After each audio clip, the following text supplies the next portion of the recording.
Institute of Advanced Islamic Studies from April 2013 to 2022. He obtained a Sharia degree from University Malaya, and then he went to study law and PhD.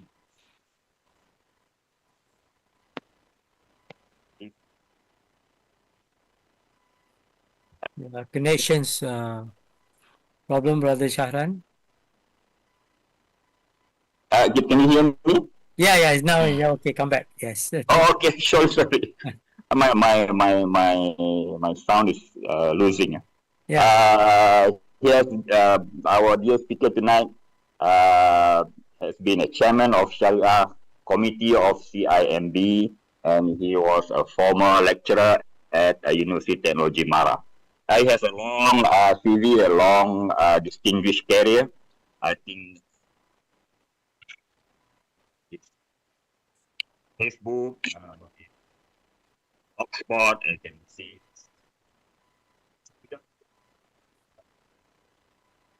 Yeah. We can hear you, Shahran.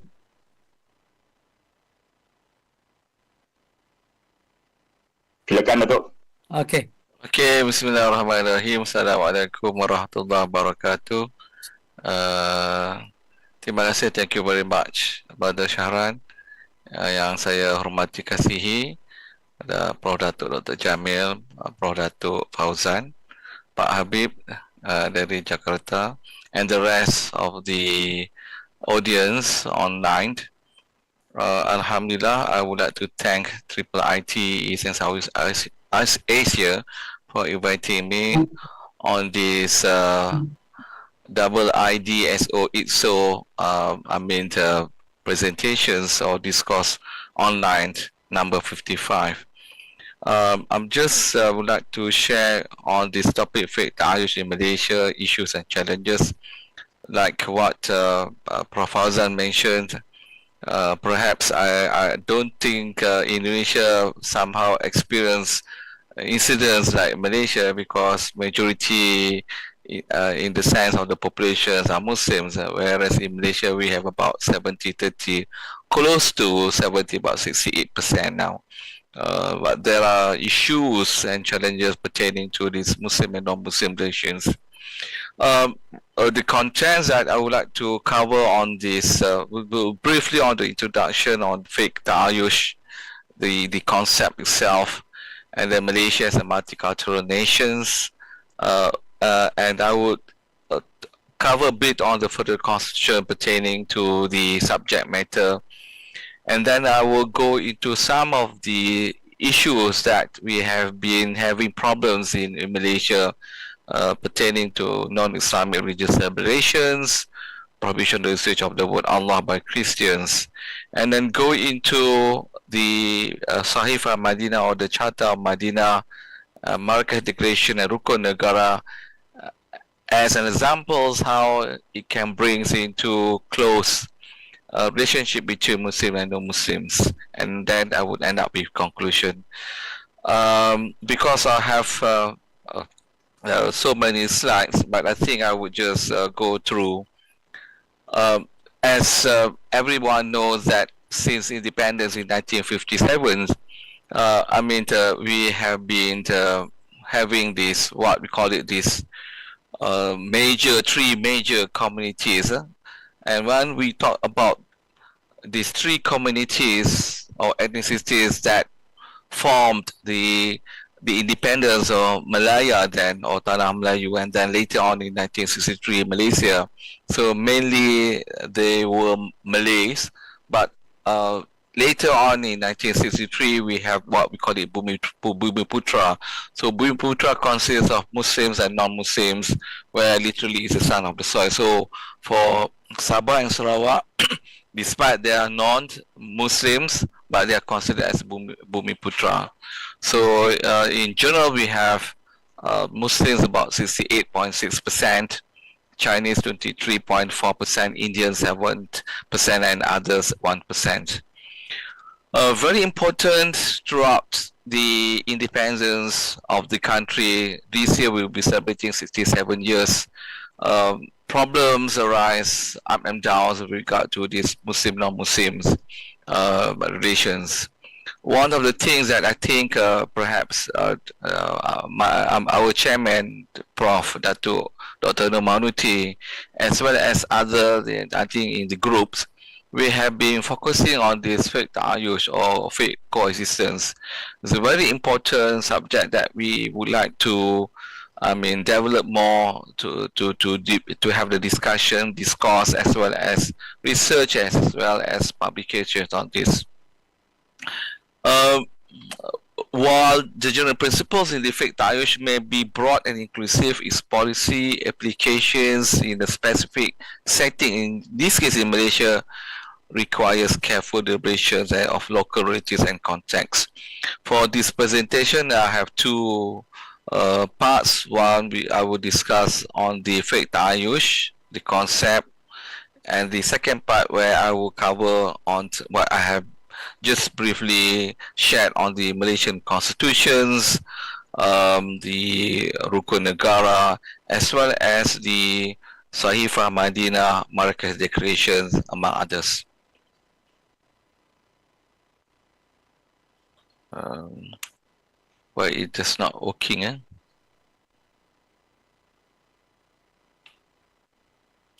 Okay. Okay. A very brief on this, the notion of this faith ta'ayush, if I can, I think everyone knows about what is faith ta'ayush. In comparison with the Muslim minority in non-Muslim majority country, that's what we call faith aqaliyat. I think both are quite important, but in Malaysia, faith ta'ayush will be very, very important. So when we put this faith ta'ayush, it means where it is faith of peaceful coexistence. If we were to refer to Sheikh Abdullah bin Bayah's definition on this, I think some of these writings, touch on this al-wujud al-mutazamin, that means coexistence, living together or cohabitation in peace and harmony. And if we refer to this, Dr. Mahasin al-Fadl, Atayush means that one lives together with others instead of being able. This is very important to accept each other's existence, and in peace and harmony. They have a different ethnicity, different religious background. If we were to go into the principles that laid in the Quran, very important when we talk about justice and kindness to non-Muslims. Whether we among brothers and sisters Muslims, we also have to lead as well as practice this justice and kindness to non-Muslims. And in several the verses of the Quran, for example in this verse 8 of Surah Al-Mumtahana, Allah says that Allah does not forbid you to do good and be fair to those who do not fight you because of religion and do not also expel you from your country. Indeed, Allah loves those who act justly.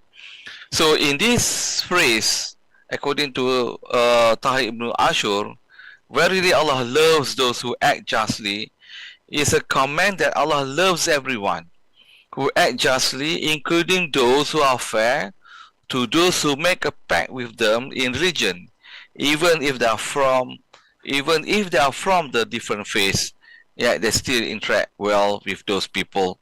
So one of the important thing or element that has also been discussed by many scholars, I think we also in IKIM, we have been championing on this, is on human dignity. So when we talk about human dignity, I don't have it in my slide, but we talk about human dignity, it goes back to the basic. Whether you are Muslim or non-Muslims, under this platform of human dignity, we're supposed to have a common of everything as a human being in that sense. I will not go into details on these discussions of this faith ta'ayush, the notion of it taking into the Quran, some of the Quranic verses, as well as the of the traditions of the Prophet. But one is very important: when we do good to all individuals, including non-Muslims, it is indeed a religious demand. As a Muslim, a Muslim must honor and respect non-Muslim parents and relatives. And in this surah that you can see in this verse 107 of Surah Al-Anbiya, the nature of al-birru, doing good, and al-qist, doing justice, this is very important when we talk about whether you are Muslim and non-Muslim. Okay, going into the nature of Malaysia, as we can see, before the British came and brought these Chinese and Indians. Chinese mainly they work in the tin industries, and the Indians as workers. We were almost 100% in that sense, almost 100% during Malacca time. That will be different, mainly Malays with some other ethnicities like Javanese, Banjar, and as well, and others. But we were Muslim in that sense, perhaps 90% or 99%. When these Chinese and Indians came, they shared very little culture and religious similarities with the indigenous Malays, and they were often isolated from one another. So when we know that Chinese, they are mainly Buddhists and Taoisms, and the Indians were mainly Hindus, but across times, if we can see, pre-independence, post-independence, interactions among ethnics gradually increased, where we can see Chinese and Hindu temples as well as other places of worship can now be seen flourishing next to mosques and surau throughout the country. So there are incidents, very, I think, good incidents, if not mistaken, in Sabah, in Sarawak. They do share their compounds for the masjid during Friday prayers. So the next door, next to the mosque, is a church.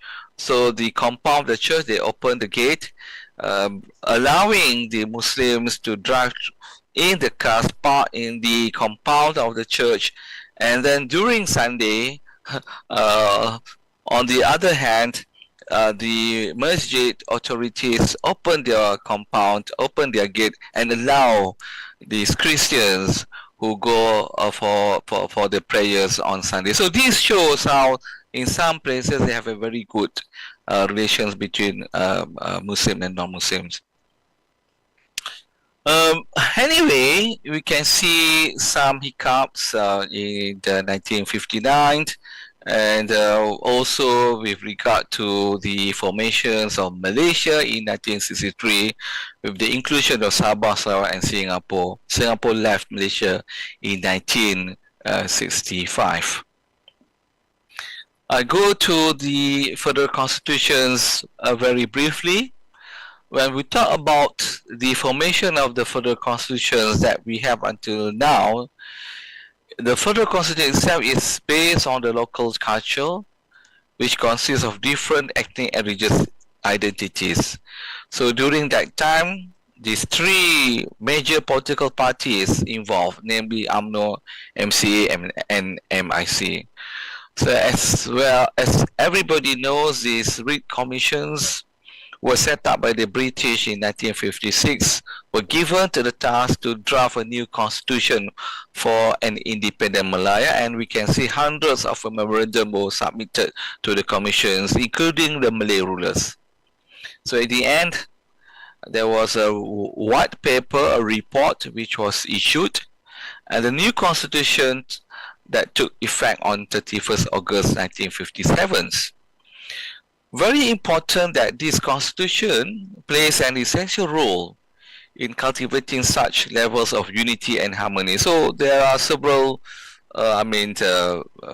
articles in the constitutions. For example, Article 3 pertaining to the region of the federations. So it says clearly that Islam is a region of federation, but other religions may be practiced in peace and harmony. I mean, it relates to Article 11 with regard to freedom of religion. It goes into every individual's were given this freedom to practice, subject to clause 4 with regard to the propagations of non-Muslim religions to Muslim. So if we were to see article by articles, the scenario is very, I mean, if I may say, very unique in the sense, despite quite a number of provisions pertaining to the position of Islam in Article 3, the special position of the Malays, and later in 1963 where it includes natives of Sabah and Sarawak, that is Article 153, Bahasa Melayu as a national language, Article 152, and also the position of Malay rurals under Article 38. So including including the current debates that I think that took place a couple of days ago pertaining to these universities, the so-called affirmations, I mean the action that took by the government then to establish this ITM and now UITM under this Article 153. There are certain issues pertaining to this, I think the past couple of days ago. What is very important of these constitutions of Malaysia or the federal constitutions, indirectly there were a social contract that took place between Malays, Chinese and the Indians. Everybody knows that very close to the independence, the Chinese, the Indians, the immigrants, they are very worried that they have to go back to their origin, back to the mainland China, back to India, because they were worried that they would not get the citizenship. But because of this social contract, they were given this citizenship under this concept of jus soli or jus soli, and 31st August 1957, they are considered as citizens of Malaysia. So because of that, right were given to these Chinese and Indians then. So they forego some of the rights pertaining to region of Islam, pertaining to the rights of the Malays during that time, the language, etc., etc. And what I can say, this federal constitution continues to be generally regarded as a balanced and well-accepted document by Malaysians until today. But we are quite worried that there are some small groups now arguing about these provisions of this constitution. To a certain extent, some will say that this constitution is a secular document. To a certain extent, some will argue that this constitution is an Islamic document, etc., etc. And I think for those who have been reading the articles, article by articles of the constitution and the constitution law expert, etc., so we can challenge those who say that our constitution is a secular document. Now, almost to this non-Islamic religious celebrations. These are among the issues that we have been expressing in Malaysia. Of course, when we have multi-ethnic, multi-religious, so our fellows here, for example, the Christians will celebrate Christmas, the Hindus will celebrate Diwali or Deepavali, Chinese New Year. There's no issue because of the cultural things. I don't know since when it started the debates saying whether it is permissible for Muslims to wish their non-Muslims friends Merry Christmas, Happy Deepavali, whatsoever. I can't recall which year that took place. When I was small, I can't recall that there was a debate on this. There was an issue on this, but perhaps in 90s, 2000 something, I can't recall. But for the last 10 to 20 years, this has been an issue. Every time when there is, festivals on Deepavali or Thaipusams or Christmas, then we have this problem. Anyway, talking on this topic, the National Muzakarah Fatwa Council has issued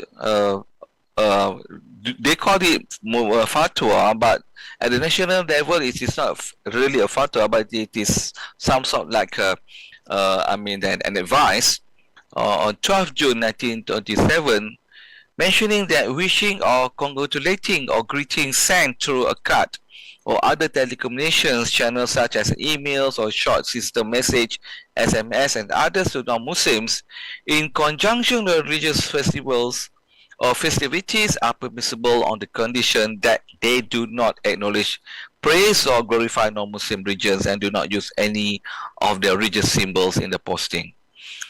So this, if we can see the position by the Muzakarah, if we go and look into what Darul Ifta in Egypt mentioned about this, is also the same. So they also permits to congratulate non-Muslims for their celebrations. To wish our Christian fellows Merry Christmas is not considered as resembling the non-Muslims, which is prohibited because the resemblance that is prohibited are those actions and belief that contradicts the Sawabit matters in Islam.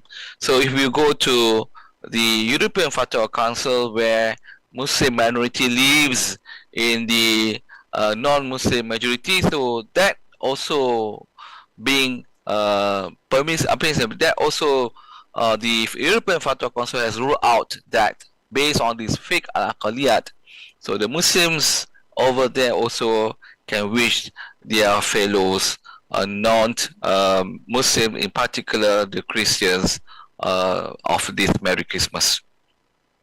Okay, now I'll move to another issue. It's also very interesting in Malaysia on the word usage of the word of Allah by Christians.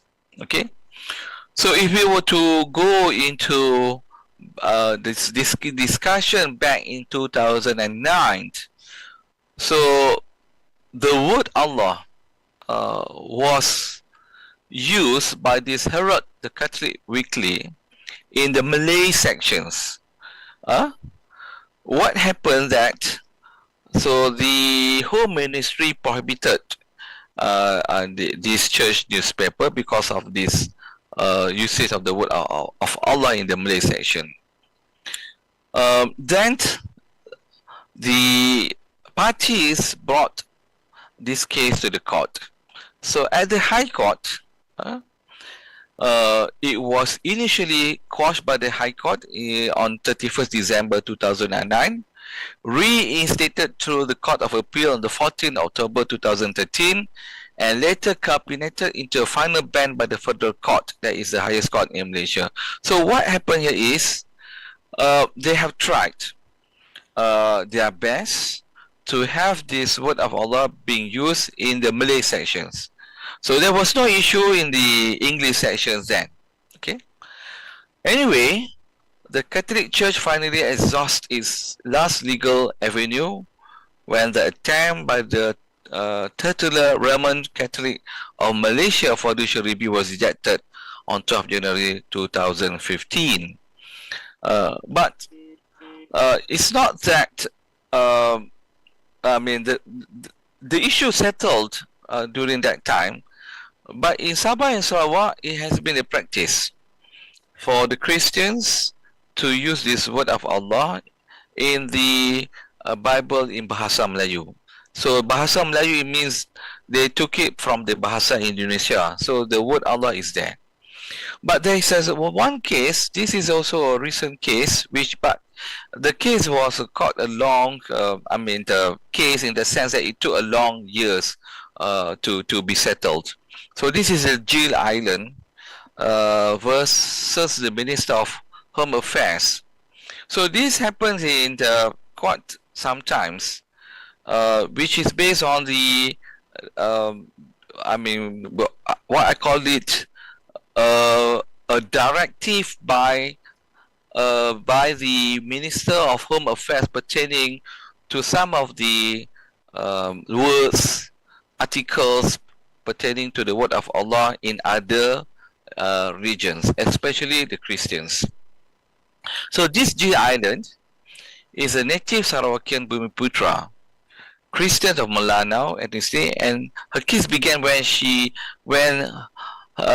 has these CDs she brought from Indonesia, which contains the word Allah in their titles, and it was confiscated by the authority upon arrival at the low-cost airport in 2008. So 5 years later, so 2008, 5 years later, the High Court granted 2 orders out of 7 sought by Jill Island, which includes quashing the Home Minister's decision in seizing her CDs and ordering their return. The court, however, made no ruling on her constitutional rights, which prompted Jill to file a judicial review in the Court of Appeal, and consequently the case was readmitted to the High Court, where it was resolved on 10 March 2021 in favor of Jill.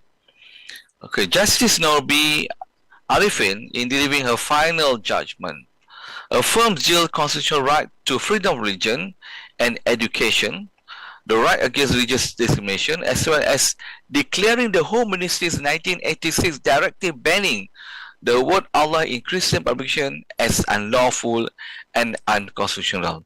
So the outcome of the court case saw the groundbreaking ratification of 1986 government directive, thus making the latest development in the Kalimah Allah saga, in which all eyes were set on the government's next actions.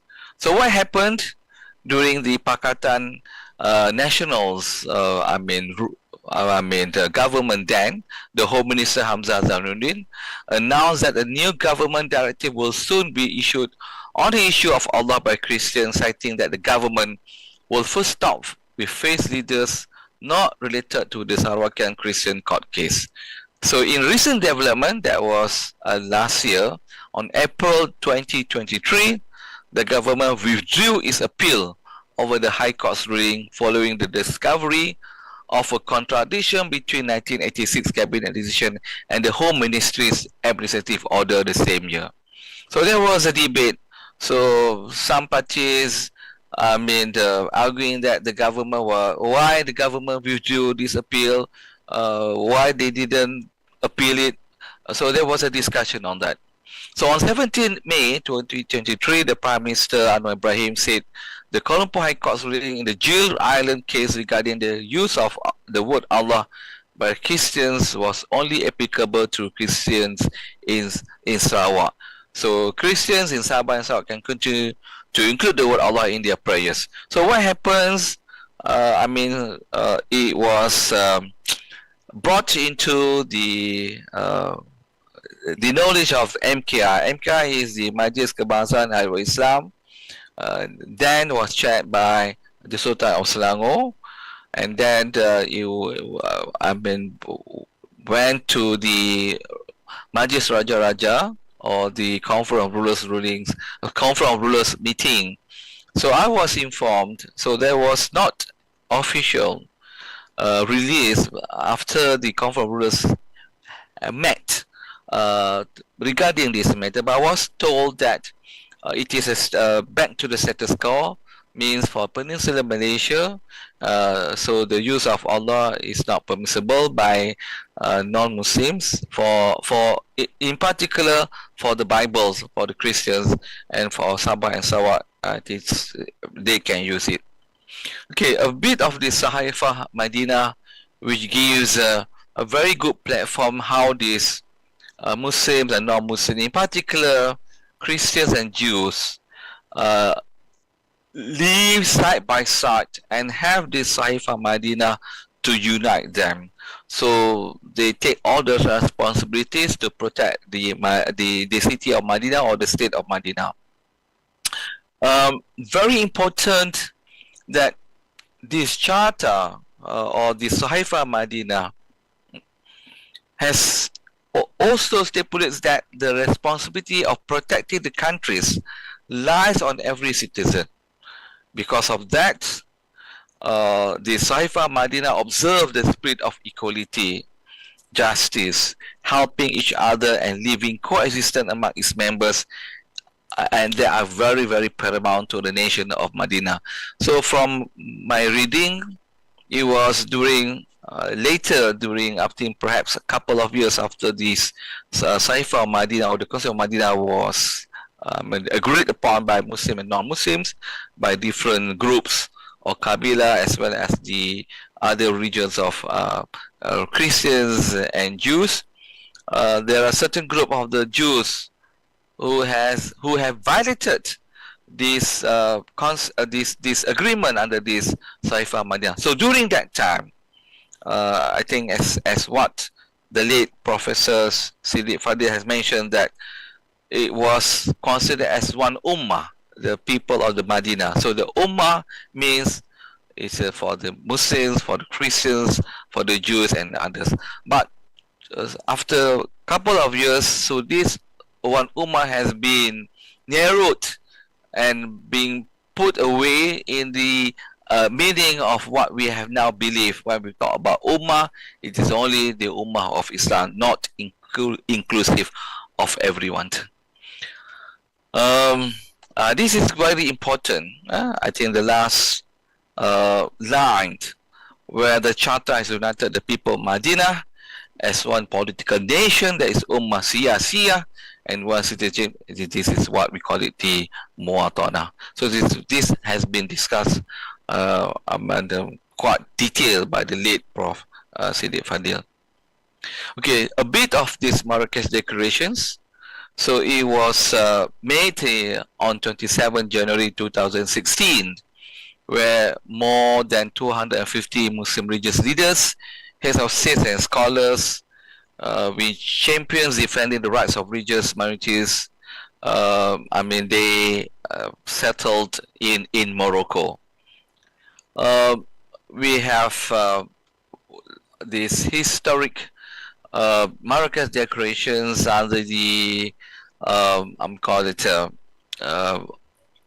hosted by this King Mohamed VI of Morocco, states that the Kingdom of Morocco will not tolerate the violation of the rights of religious minorities in the name of Islam. In fact, Christians and Jews are free to practice their faith, and not just as minorities, they even serve in the government. Okay, very important. And the last line, the Marrakesh Declaration has taken the commitment, the principles articulated in the Charter of Madinah. So it is not something new.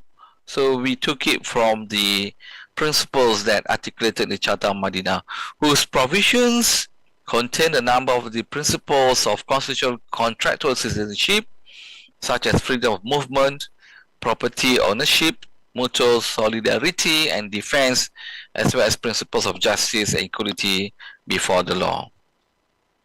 A bit of Rukun Negara. As I mentioned earlier, we had a bit of nightmare on 13 May 1969. So last week was the history of that 13 May. So this Rukun Negara was introduced about a year later in 1970 by the then Yang di-Pertuan Agong, the late Sultan of Terengganu.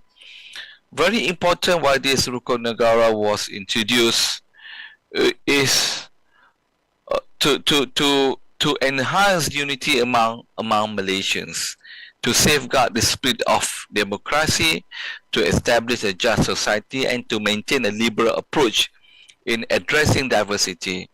So in Malaysia, right now, the word liberal is very, very sensitive. Whereas in the Rukun Negara, there are two parts.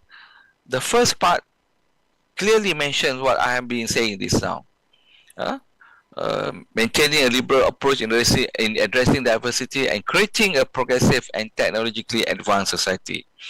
So what happening for the last perhaps many years at the schools, assembly, and certain occasions, so we are all asked to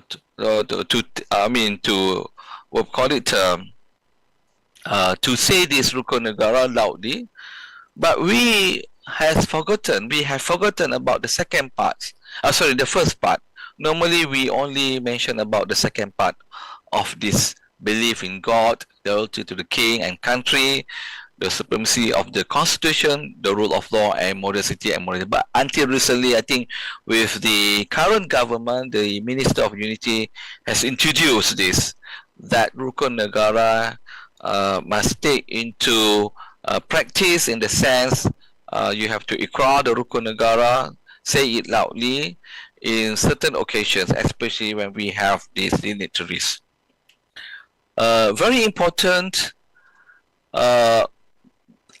that this Rukun Negara, when we talk about how this philosophy of this Rukun Negara try to unite the people of different faiths, different ethnicity.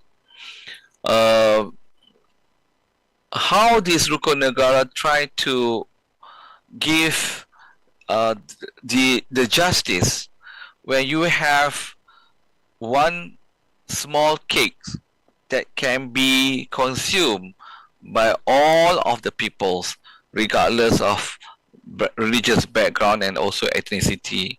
And this is quite important. And of course, the last one is how this Rukun Negara, if some parties would like to propose that it has to be, so it would be good if we want to put it as a preamble of the constitution. There was a debate on this, and it's an endless debate whether Rukun Negara is good when we put it as a preamble in the constitution. But very important, Rukun Negara can serve in three dimensions: providing the overarching ideals of unity, serving as the guiding principles in the interpreting constitutional provisions, and providing a substantive confirmation to the law. So in conclusion, as a Muslim country with strong multicultural characteristics, Malaysia is a potent case study in expanding the application of fiqh at-ta'ayush, or fiqh of coexistence, with demography consisting of 70% Muslims and 30% non-Muslims. This is a very important words. Living together in peace and harmony is no longer an option but a necessity. A national policy based on insights from fiqh ta'ayush and the framework provided by a federal constitution must be implemented wisely for a multicultural society like Malaysia.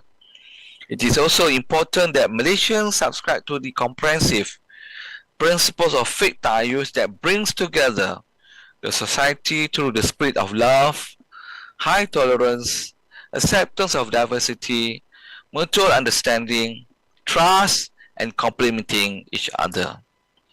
Malaysia Madani, which introduced by the present government, the Prime Minister of Anwar Ibrahim, is also a very comprehensive and inclusive concept through its 6 core principles, namely sustainability, care and compassion, respect, innovation, prosperity and trust, what we call it script.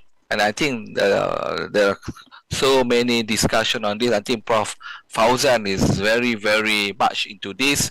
If we want to talk about sustainability, you want to talk about care and compassion, respect, innovation, prosperity and trust, this script, I think you can have hours of discussion on this. Lastly, IKIM is working closely with both the Minister of the Prime Minister's Department of Religious Affairs and Minister of Unity to propose a harmony charter that will act as a guide to build a peaceful and harmonious nation in line with the Malaysia Madani concept. So we are in the final stage. We are going to present to the minister of these 2 ministers, and later on we hope that it will go into the cabinet, and from that we hope that the king or the Yang di-Pertuan can declare this as one of the important document after the federal constitutions, the Rukun Negara. But I do hope that this charter of harmony, or we call it this piagam harmony, can become one of the important documents. So there are do's and don'ts if we want to have this peace, harmony. I mean, the discussion on this is still in the final process, and we hope that it can become a reality then. So with that, Brother Shahran, I end my presentations and open to questions or comments by the audience. Thank you very much. Thank you so much, Dato, for a very broad and a very interesting presentation. We have another 40 minutes until 10:30 for question and answers. So we welcome all friends. You can speak directly. I think our admin can allow participants to ask questions directly, or you can also put it in our chat box, and then our speaker will respond to it. Welcome. I see hand. Raise hand. Raise hand. Muhammad Normat Darus. I have two questions. Yes, okay. Number one, with regard to social contract. Number two, with regard to new economic policy. Okay. With regard to social contract, as an academician, can you enlighten me? There is a social contract in the formation of the constitutions, because when I discuss with Malay lecturer, they will say yes, there is existence of social contract. But when I discuss with non-Malays, they said no, there is no such thing, social contract. This social contract was established in 1986 by someone named Abdullah Ahmad, whereby they promoting the word of Bumi Putra and the same social contract. The word itself shows that we are unable to support academically the existence of the social contract. If we manage to support there is such contract, definitely we say there is contract. Why we relate to the social? It means we are unable to support it. Only political polemic, rhetoric. Okay, that's point number one. Point number two, according to the Fiqh, I'm forgotten about today's discussion, to what extent that we supposed to maintain the economic policy? Because when I discuss with Malays, of course they said maintain to economic policies. But when I discuss with non-Malays, they can give justification because of new economic policy, you see. Make the Ummah Malays is backward. Yes, with due respect, I also get benefit of new economic policies. I will not struggle hard if compared to non-Malays. Then after graduated, there is a quota for Malay business. When become a technocrat, we are talking about meritocracy. But the person who are promoting meritocracy, they don't forget, they become billionaire because of new economic policy. When they are on top, okay, we are not helping the Malays, meritocracy. So what professors think about it? Thank you, Brother Muhammad Nur. Prof, go ahead. Ini soalan susah ni. Okay, I agree with you, no Dres, on this issue. When you raise the social contract, there are debates on this. There are two parties. One party will agree that there is a social contract in that, because when we talk about the formation of the constitution itself, so it is a constitution that bind everyone. The citizens of Malaysia or Malaya then. And also there's some rights in the constitutions where it go beyond the citizen of Malaysia. So as far as you are human being, as far as you're individual, so that right will be given to you. So for me, as long as quite important if we want to go back to the history. So it's very important that we human beings, sometimes we don't like to search and to learn from the history. Yes, there was no such words of social contract then, but there were some behind scene agreement. You don't have everything in writing. So many things behind the scenes. So that's why they call it the social contract. But anyway, for those who do not agree on this, well, they call it social contract. But as far as the constitution itself has all the articles pertaining to the rights of the individuals, to the right of the certain peoples. For examples, you can't remove this Article 3 of the Constitution pertaining to religion of Islam. You can't remove these provisions of Article 153 with regard to the privileges given to the Bumiputra. You can't remove this article of 152 pertaining to the Bahasa Melayu as a national language. You can't remove this article on 38 of the sovereignty of the Malay rulers, because you can't do it if you have the power. You have the majority in the Dewan Rakyat, in the Dewan Negara, in the Parliament. You can't remove it, you can't change it, you can't amend it unless you get the we call it the consent by the Malay rulers. So that's one of the important point. So I agree with you on certain points, but coming back to the issues, whether it is social contract or whether it is non-social. But if you ask Malays, in majority of them will say there is a social contract. But you ask non-Muslims, it goes back to how they understand the discussions, the memorandums I have mentioned in the early of my presentation. If I'm not mistaken, it's 180 something memorandums were submitted to raid commissions. So there were negotiations behind the scenes.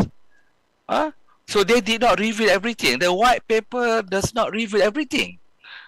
So this behind scenes is what we call it in that sense in the social contract. But because it is not in the constitution itself, so some people will say it is not binding. Anyway, with regard to the economic policy, I know this very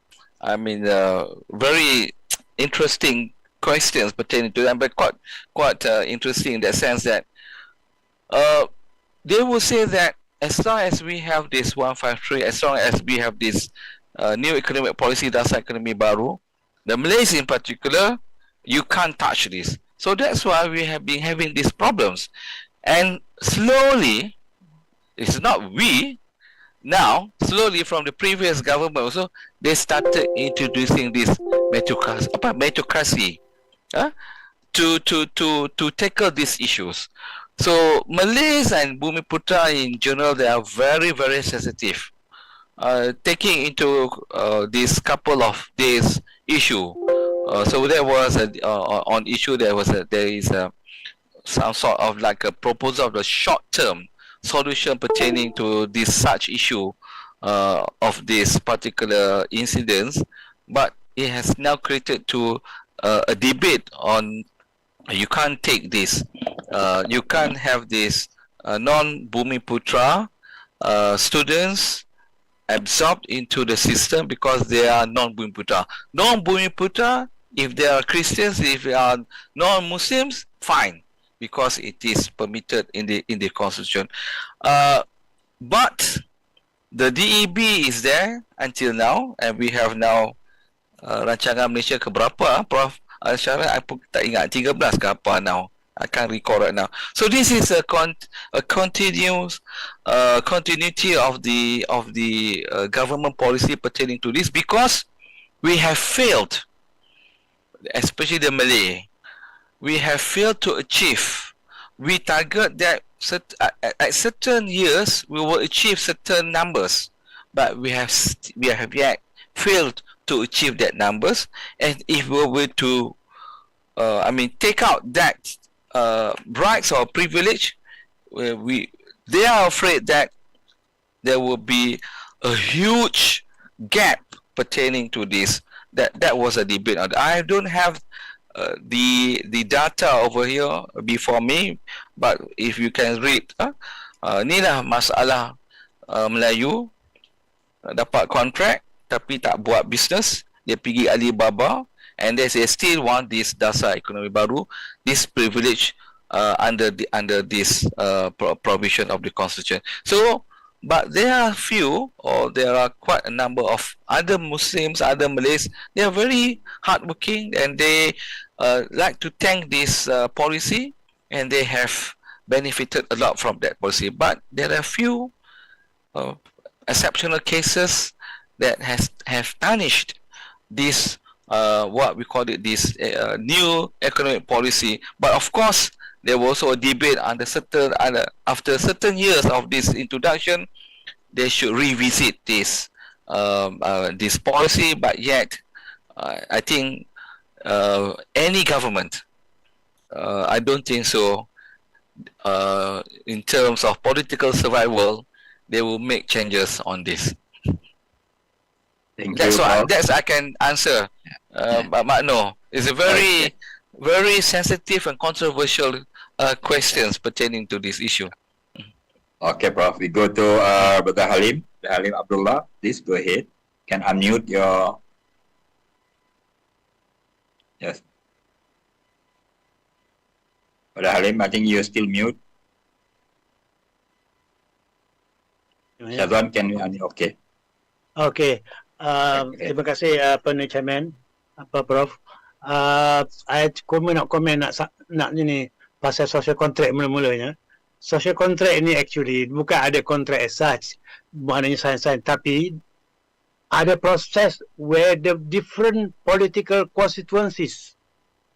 Maknanya kalau different political constituencies di Malaysia ni based on race, based on ethnic, based on religion, there was a negotiation. And then they agree on certain thing, baru buat constitution. In other words, it is a pre-constitution punya process in order to agree. Because a constitution must involve all the constituents.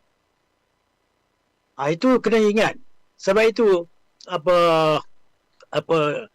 sebab itu dalam social contract ni actually is a philosophical construct by John Locke, Rousseau, Hobbes untuk justify why we want the people to because the social contract, one of the main principle is the people is the, orang kata, as such, collectively is the sovereign punya, orang kata, power, not the sultan, not the and so on. So they, in order to justify that one, they create lah. Sebab itu orang tanya, ada pernah sign contract? Tak ada. It is only a social, a philosophical or theoretical construct used by these people. In other words, what they do is, prior to having the constitution, all the constituents are involved. Consultation, commission lah, punya kerja. And then they organize. Itulah apa, ini sebab itu kalau orang tak faham all this historical punya konsep ni, social contract ni, dia ikut mana kontrak. Of course, apa ni, kontrak itu sendiri, sebab itu orang banyak kata Constitution of Madinah seperti yang Prof kata tu, it is a contract between the different punya constitution kat Madinah masa itu. Sebab itu dia tidak akan jadi. Can we stick to the question, brother? So they can take more question from other people. Okay, itu satu. Sebab itu banyak I dengar ni semua they don't understand the notion of social contract tu. As if there is a written. No, written contract itulah perlembagaan tu, itu dia punya final punya ni. Because a constitution is a contract actually. Yeah. Okay. Is there a question? Yang Azam can respond? Tak ada soalan. Dia nak bagi feedback untuk menambahkan apa tadi. So I totally agree with you. Totally agree with you. Secondly, Prof ada sebut tadi tentang few thing like sustainability, SI, apa lagi tadi? All those. Itu bawah skrip. Dia dalam Badani skrip tu. Kalau you tengok, I bila baca Badani skrip, I divide two themes there. Satu pertama, values. Keduanya, worldview.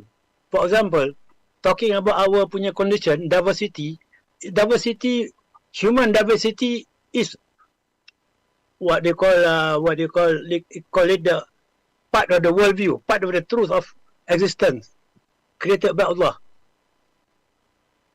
Itu dia, kalau you tengok the element of the worldview tu, kalau ni I have written an essay, cuma I tak tak publish lagi. Mungkin Prof boleh publish on the concept of orang kata what are the elements of Islamic worldview.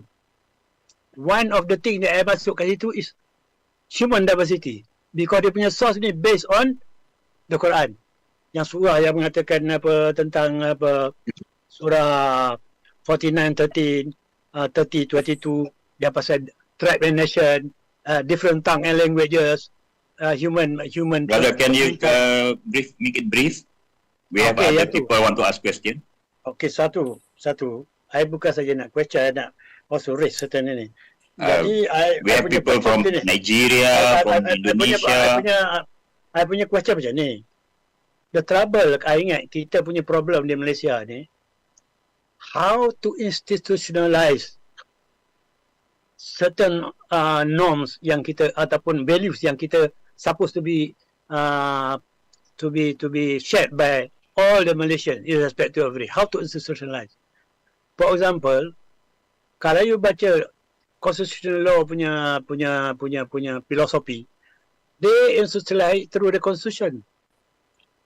Sebab itu, for example, and this has been done by many countries.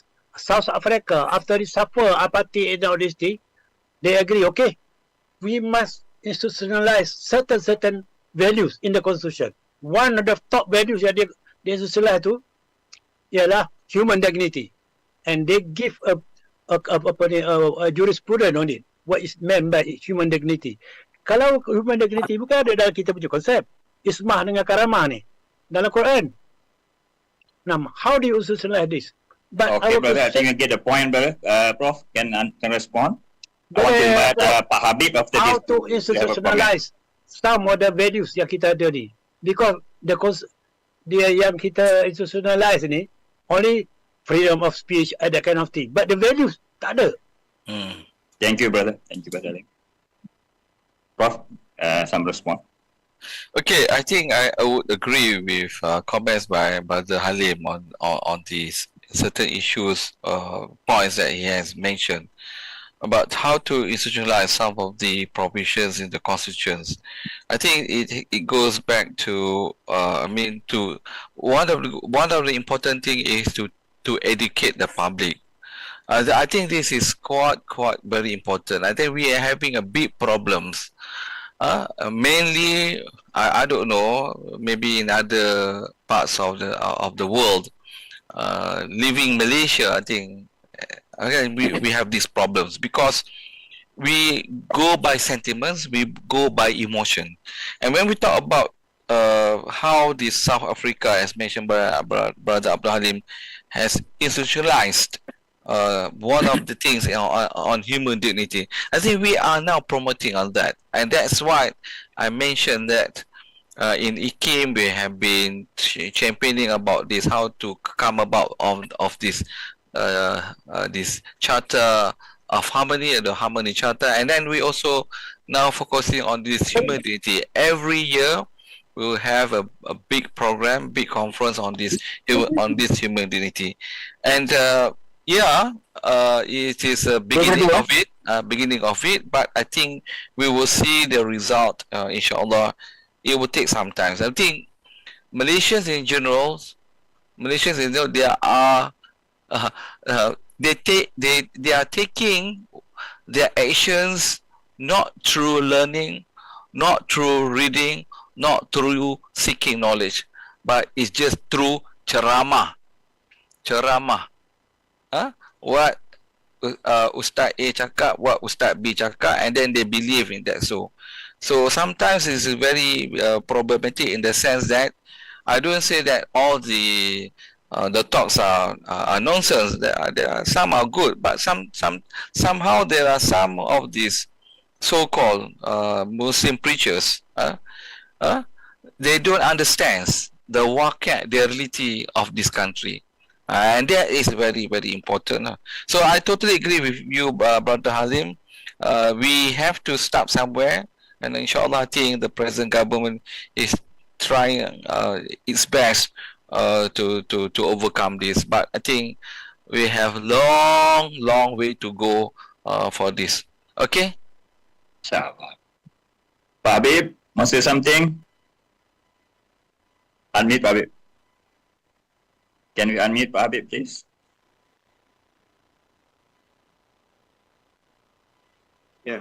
Okay. Thank you, Brother Shahran, and I would like to express my sincere thanks and gratitude to my brother, Dr. Azam Adil, for his enlightening presentations. I have an honor. I think 3, 4, 5 years ago, I was invited to IKIM by Dr. Azizan Baharudin, almost on the same topic on the ta'ayus fi silmi, yani peaceful coexistence, yeah, with Dr. Usman Baka, Kafesun, and also Dr. Jagatisan. I think IKIM has been promoting this very basic values of ta'ayus. I think since Dr. Tan Sri Sarji, I visited IKIM, and Dr. Ni Mustafa, yeah, and I'm interested in how would you, like, say, develop this the idea of Madani society with the basic values of this ta'ayush. I think Madani is very important. Dato Sri Anwar Ibrahim has very clearly and beautifully mentioned during the Istiqlal Festival, I think, since 1996. Yeah. So since then, actually, we have been promoting this. In Indonesia, also, we use the same term of this ta'ayus and the Madani, but with the what you call emphasize different slightly. But we share the common values, not only for the Malay in Malaysia, but even in Indonesia and in other Southeast Asian countries. This Madani should also be promoted. Could you please enlighten me on this issue, Dato' Azam? Thank you, Brother Shahran. Assalamualaikum warahmatullahi wabarakatuh. Salam. Thank you very much, Pak Habib. Ini Pak Habib dia sendiri pandai. to enlighten you on this, I think it will take hours, but I think you be the good person. So I think one of the good things, nevertheless, one of the good things, but we have these scripts, these principles of this script, the sustainability, care and compassion, respect, innovation, prosperity and trust. I think it's quite important that this fake ta'ayus somehow caters this concept, these principles. I give you examples how when we talk about respect.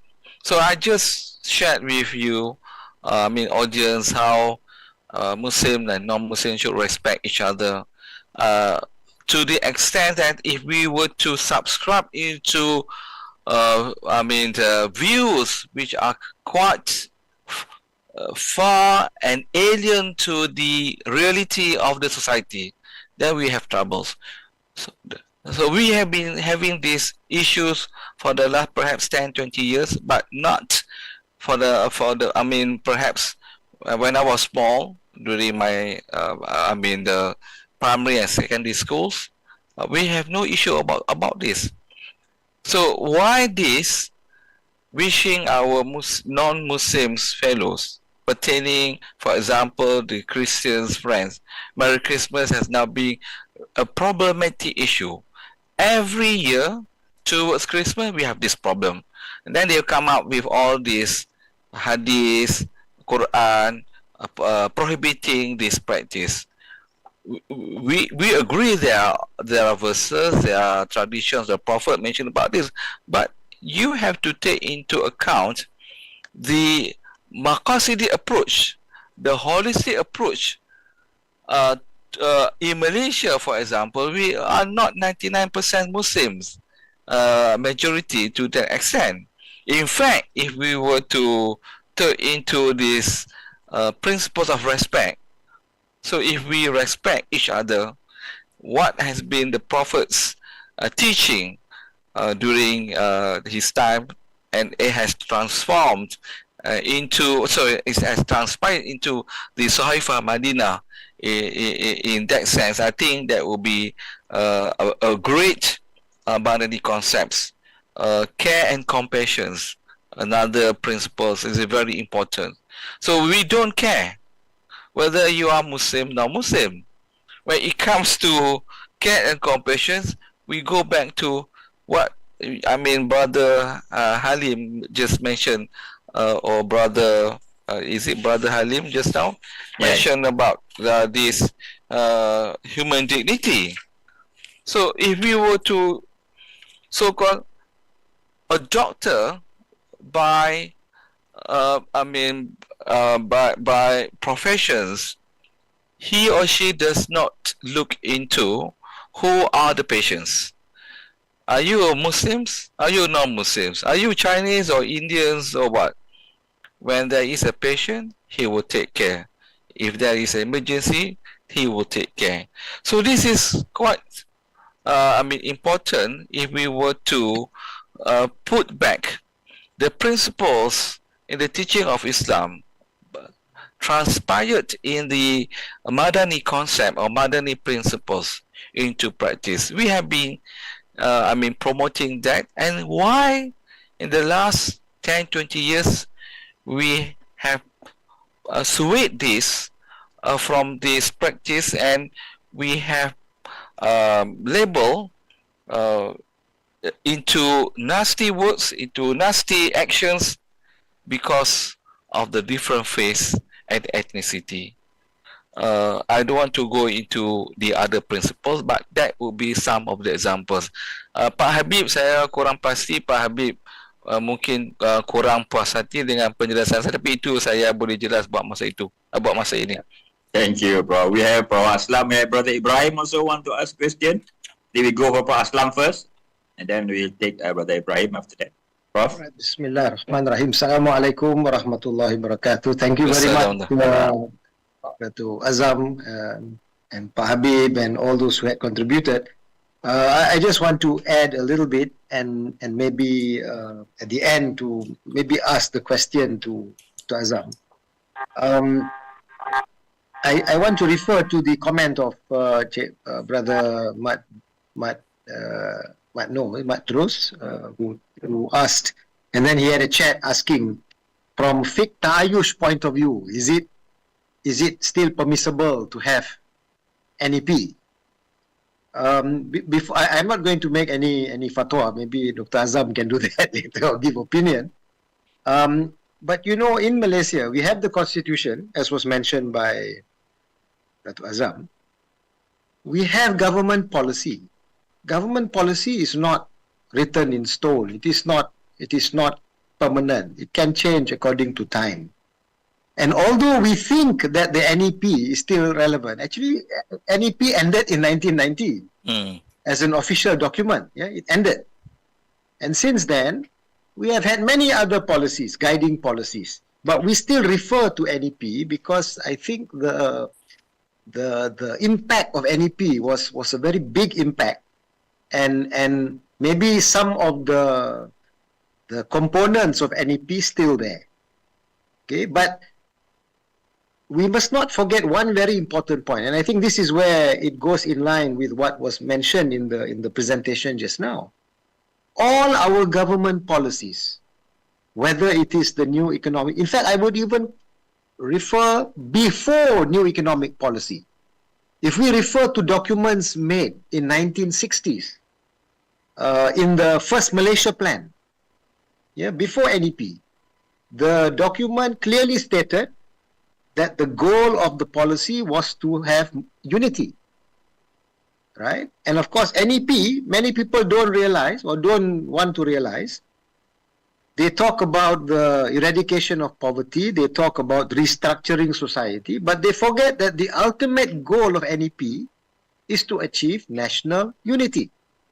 So national unity has been our central goal of all governments and still is, I think, until today. Yeah, so if that is kept clear, then all the different policies that we are implementing, which have changed over the decades, go according to the time and to the requirement. In 1970, when the new economic policy was introduced, ethnicity and ethnic politics was the main concern of Malaysia. And therefore, the NEP took a relatively ethnic line. I think the question that we have to ask us all ourselves today, 60 years down the line or 50 years down the line, is ethnic issue still as important as it was in 1970, especially from the economic point of view? I think in politics, ethnicity is always going to be an important issue, at least for the next 5, 10, 15 years. But from an economic point of view, is there a case for us to continue with a policy that wants to achieve unity, but still looking at it from an ethnic lens? I think this question is very important. And therefore, the question by our brother just now, from a fiqh point of view, is it still required to look at it from an ethnic point of view? I think this is a very interesting thing. I would love if our asatiza may talk about it. Yeah? Is it still necessary for us to look at national unity in 2024 from an ethnic point of view in the economic sphere? Personally, as an economist, looking at the figures that are there, I think from an economic point of view, it makes no sense to continue giving prevalence to an ethnic economic policy. This is from an economic point of view. It would be better for Malaysia as a country if we adopted a needs-based policy. Having a needs-based policy, you will still give the biggest portion to the ethnic Malays and other Bumiputra, but you will improve the way the economy functions. And I think if we combine that with the emphasis of the current government, talking about good governance and corruption-free, this would be the best from an economic point of view. About the ethnic aspect, the political aspect, I think this is another issue. So, I don't know about that Fiqh Ta'ayush point of view. Would we still implement NEP? This one maybe Dr. Azam need to answer. Assalamualaikum. Thank you, Prof. We still have another brother Ibrahim after this, Prof. Go ahead, Prof. You respond first. I think a very brief response. I totally agree with points that shared by Prof. Aslam on this. I think one of the very important point here is if we were to look into this need-based policy, I think there's a very important point here. So, yeah, whether it can go through or not, I think that will be a different thing. How about from the political perspective? That is something different. But I totally agree with Prof. Aslam. But from the Fiqh Ta'ayush perspective on this, this is something that I think we need to explore more. How we can go about taking into account the perspectives of these non-Muslims minorities into this subject matter. I don't want to give any point at the moment because for me it needs a further study on this. This is a very controversial and very sensitive subject matter. Perhaps that will be something that I need to look for reference more on this. Okay, so Prof. Azam, minta maaf. No problem. Brother Ibrahim, you want to ask question? Are you on the video? Can we unmute Brother Ibrahim? Brother Ibrahim Baba, I think he's our familiar brother. Sudah unmute, minta dia unmute. Oh, okay. Brother Ibrahim, can you unmute yourself?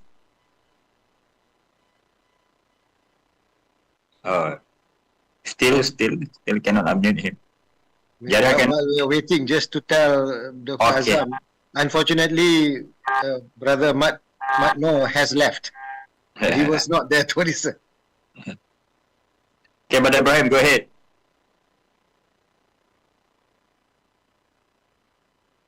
I think we can get him.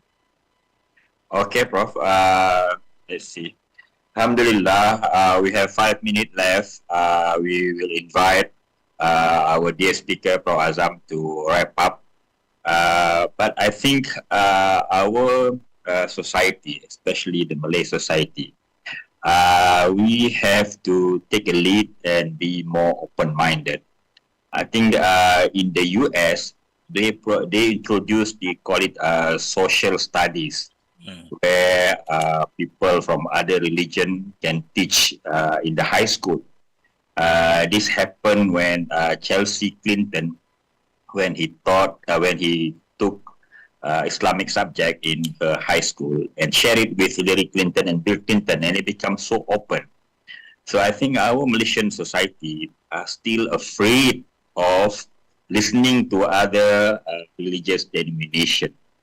So I think in the future, when our society are being matured, or we can become more sophisticated, I would love to see our priests or our other religious leader to teach in our high school on their religion. So this is quite an extreme ideas, but it's the only way to solve this animosity or this misunderstanding. Okay, Prof. Please, now you have 5 minutes to wrap up. Okay, thank you very much, Mr. Shahran. I think the point that you just mentioned, how this in the US where they introduced the social studies, I think in Malaysia, as far as I can recall, perhaps during your time or the other audience time, I think from primary schools, during that time there was a subject on, if not mistaken, Tata Rakyat. Oh yeah, true. At the primary level already, we were taught of understanding and to know other regions. I still remember. And I don't know when it started, that subject has been removed from the curriculum.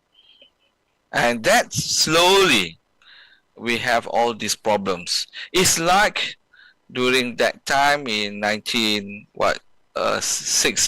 late 60s, when the then Minister of Education has removed the subject of Tulisan Jawi or the subject of Jawi from the curriculum, national curriculum. Then we have the problems of our students, they don't know how to read and write Jawi. So this is a problem.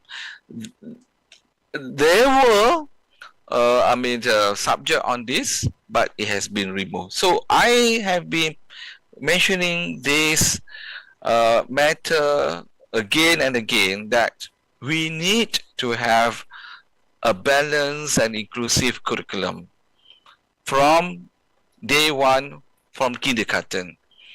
Know each other's celebrations, know each other's of do's and don'ts. I think that's a big thing that we are coming up in our Harmony Charter or Piaga Harmony, the do's and don'ts. So if we don't understand the do's and don't do things with regard to certain beliefs or whatsoever practiced by our other friends, then we have problems. A country like Malaysia, as I mentioned in my presentation, it does not permit any notion that divide the nations, the society, into what we call it segregated of ideas as well as room of learning. So we have been the problems of this putting together Muslims and non-Muslims in one classroom. So the national schools still we have majority of the Malays, so we have less of the non-Malays. I mean, in particular the Chinese. So this will not solve the problems. This will not solve the problem. So I think we need to go back.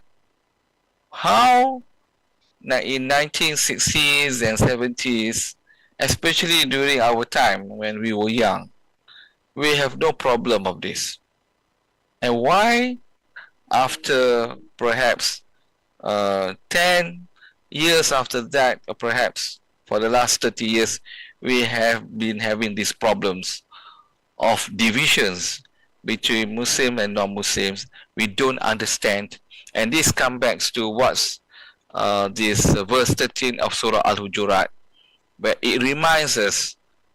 So we need to go and read the tafsir of this verse of Surah Al-Hujurat, verse 13, that why Allah Subhanahu wa Ta'ala asks us to know each other. So the translations or the discussion on that has to be in depth.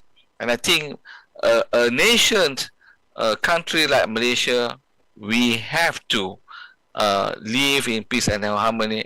Anything, any particular, if I would say, practice that divide us into a different atmosphere, in that sense, will lead into disunity, and this will lead to what we are having the problems. So I saw this one question pertaining to what is happening yesterday and today, where this JI is now coming back to Malaysia, and this is something that we do not condone. We don't condone, and we have to be firm on this. So whether they have this thought that, or this government or whoever it is illegitimate government, in the sense they don't practice the true teaching of Islam, so we can go and kill them. So we are very worried about this group, and I think Prof. Datuk Noor Manuti has been explaining and sharing with us yesterday and today in the Astro Awanis. I think there are programs on that, maybe news or what. So I think this is a very important issue that we have to take care. So with that, Fiqh Ta'ayush is a subject that's very important. I think we has to transform its subject from kindergarten. So Upin and Ipin, for example, is a very good cartoon animation for the people at that young age to know. So they have different ethnicity, they have different region, and this is something that we should promote. And not only for that particular level, it has to go to the secondary schools, to the university, and also the public at large. With that, thank you very much, Brother Shahran. Thank you so much, Prof. We are very proud with your leadership at IKIM and previously at IIS. We pray that may Allah Subhanahu wa Ta'ala grant you health and strength, inshallah, to continue your service to the Ummah.